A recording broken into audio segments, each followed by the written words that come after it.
Mamá, esto es para ti. Fue la primera voz que susurró mi nombre. Fue la primera mano que rozó mi piel.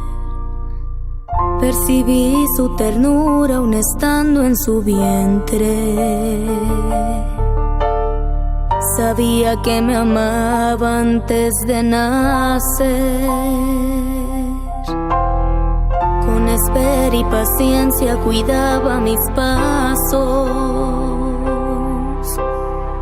Y dejó de ser ella para ser para mí.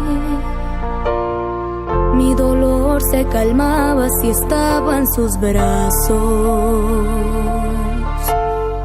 Me abrigaba en su pecho y me hacía dormir. Y ahora que ha pasado el tiempo y que he vivido tanto, es que puedo entender que he tenido mil amores y nada compara con esa mujer.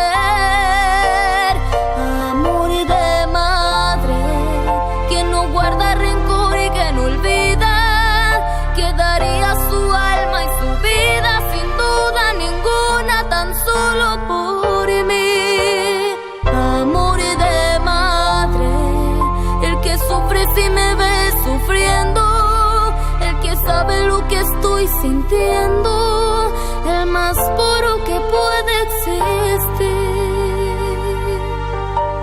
Hoy quiero que escuches algo que quiero decir, que mi canto es para ti.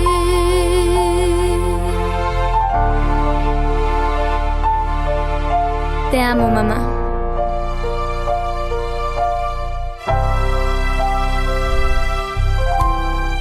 Hoy te veo cansada, tal vez por los años. Hoy yo veo en tus ojos que aún crece el amor.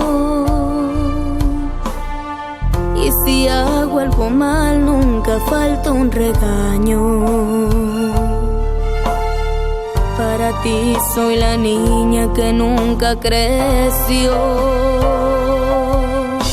Y ahora que ha pasado el tiempo y que he vivido tanto, es que puedo entender que he tenido mil amores y nada compara con esa mujer.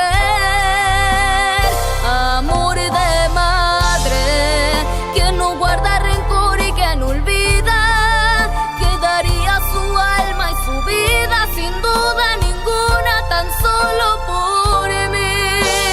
Amor de madre, el que sufre si me ve sufriendo, el que sabe lo que estoy sintiendo, el más puro que puede existir. Hoy quiero que